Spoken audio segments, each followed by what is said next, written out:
Celebramos en la mañana la Eucaristía del lunes, en la semana 32 en el tiempo ordinario. Y rezamos en esta Eucaristía para que el Señor nos equipe. Y tanto la primera lectura como el Evangelio de hoy tiene exactamente lo que necesitamos para vivir todo este día, toda esta semana, toda nuestra vida en la presencia del Señor. De alguna forma u otra, tú eres gobernante y deberías ser lo primero de tu propia vida. Y no deberías entregarle el gobierno de tu vida a nadie que no sea a Dios. Deberías poder gobernar bien tu propia vida espiritualmente hablando. Y deberías asistir a los tuyos en el gobierno de sus vidas, bien aconsejándoles, guiándoles, soportándoles en ocasiones, teniéndoles paciencia, pero sobre todo testificando, dando un verdadero testimonio de lo que es ser un cristiano, un católico de verdad. Y por eso la primera lectura del libro de la sabiduría habla a los gobernantes, para pedirle tres cosas simples. Por favor, amen la justicia. Pero además de que deben amar la justicia, tengan siempre pensamientos rectos. Y quizá lo que sea más importante, busquen al Señor con sincero corazón. Gobiérnalo.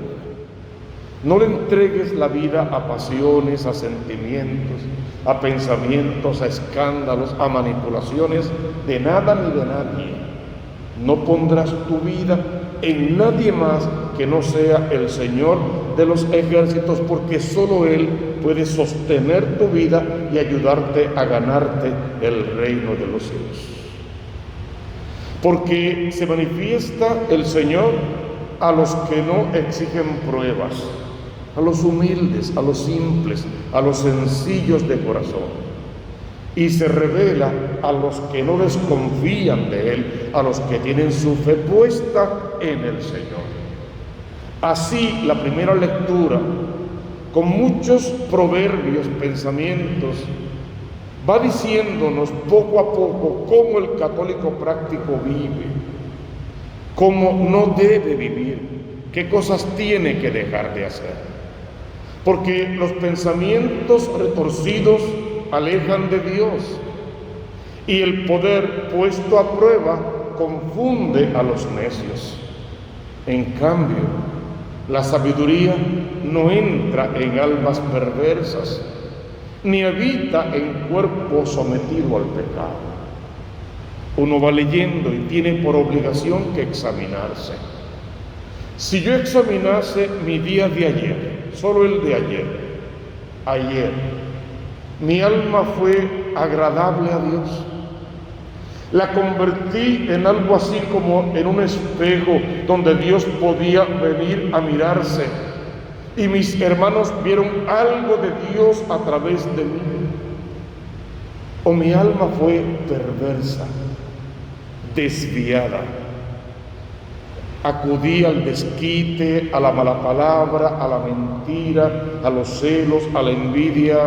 Añádele, ¿cómo viví mi día de ayer? O en la presencia de Dios, o de espaldas al Dios que es amor. Porque el Espíritu educador y santo huye del engaño.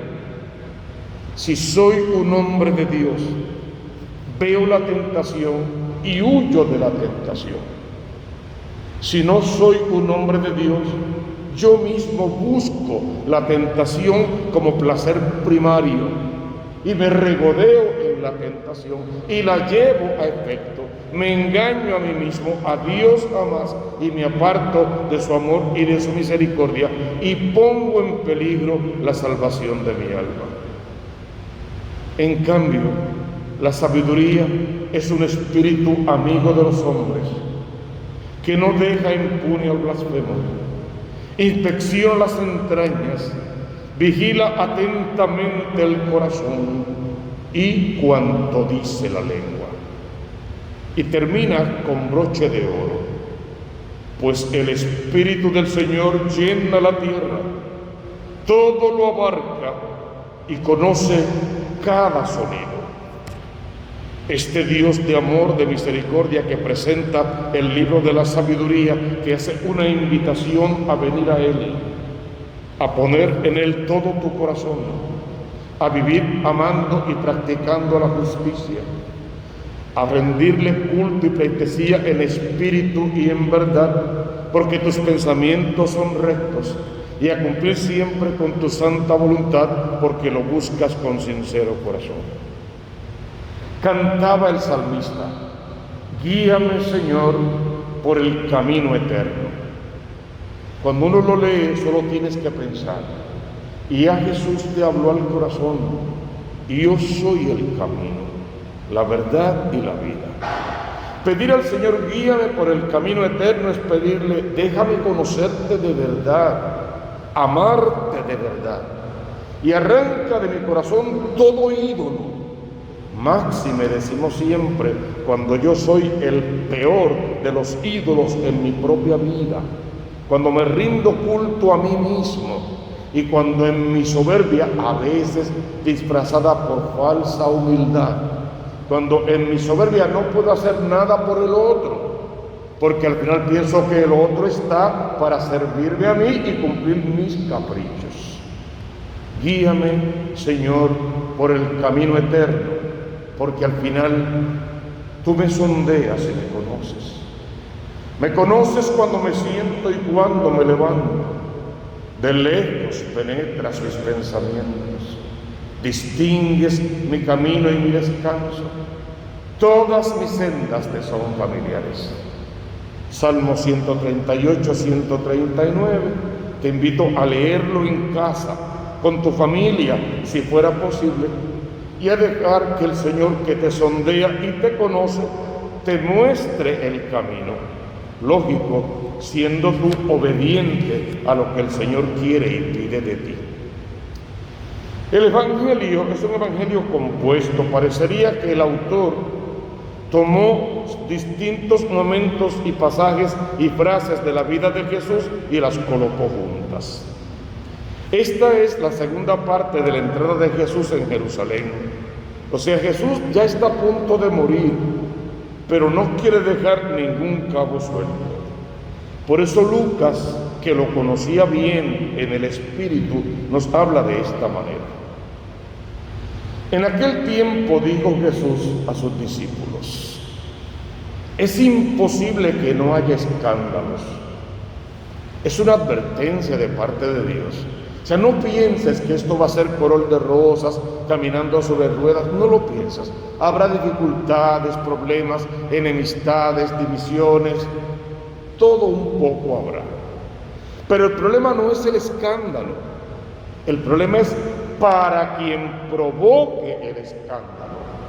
Porque si cada uno recibirá según lo que cada uno merece, pues dice la palabra que el que provoque el escándalo merece que le aten al cuello una piedra de molino y que lo arrojen a lo más profundo del mar. Entonces lo que nos pide siempre: aléjense de todo escándalo, diciendo: no provoques escándalos, pero tampoco apañes a los que los provocan. Como profeta tienes que anunciar y denunciar.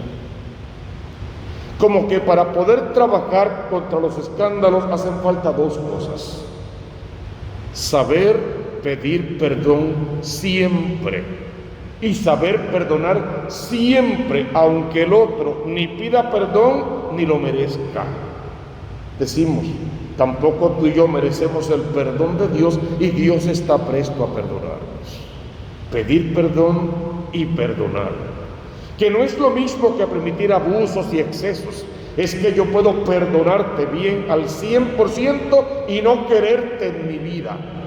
Te perdono, de verdad te perdono, pero no te quiero en mi camino, no te quiero en mi vida. No somos compañeros de proceso de salvación. Te perdono, tú en tu casa, yo en la mía, y Dios ojalá en la casa de los dos. Y además del perdón, la fe. Señor, aumentanos la fe. Y es interesante cuando los apóstoles le dicen al Señor, aumentanos la fe, porque uno pensaría que si cuando les digo, enséñanos a orar, les dio toda una oración que repetimos todos los días. Pensaría uno que cuando le dijeron, aumentanos la fe, les daría una fórmula mágica para aumentar la fe. El problema no es la cantidad, por decirlo así, de la fe que tú tengas. Es la actitud que tú asumes ante las cosas. Porque gente con muchísima fe hace cosas terribles y bárbaras. Igual, gente del mundo que no conocen a Dios hacen cosas maravillosas. Entonces no tiene que ver tanto con el monto de la fe, sino con tus verdaderas actitudes, con la fe con la que tienes. Si te cuelgas del corazón de Jesús, harás cosas maravillosas. Podrás contener tus iras y tus pasiones, tus enfados, tu lengua y otras tantas cosas más. Pide al Señor en esta mañana, auméntame la fe.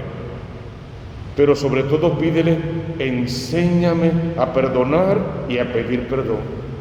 Aléjame de todo tipo de escándalos e invítame a ser un testimonio de vida, alguien que hable con Dios aun cuando está en silencio, y alguien que habla de Dios porque pasa parte del día, buena parte del día, hablando con Dios en oración, dejándose modelar por el amor de Dios y teniendo un corazón grande para amar, para perdonar, para crecer día a día en fe, trabajando todos los días por la justicia, amando de corazón la justicia y queriendo hacer de este mundo, decimos siempre, uno en el que valga la pena vivir.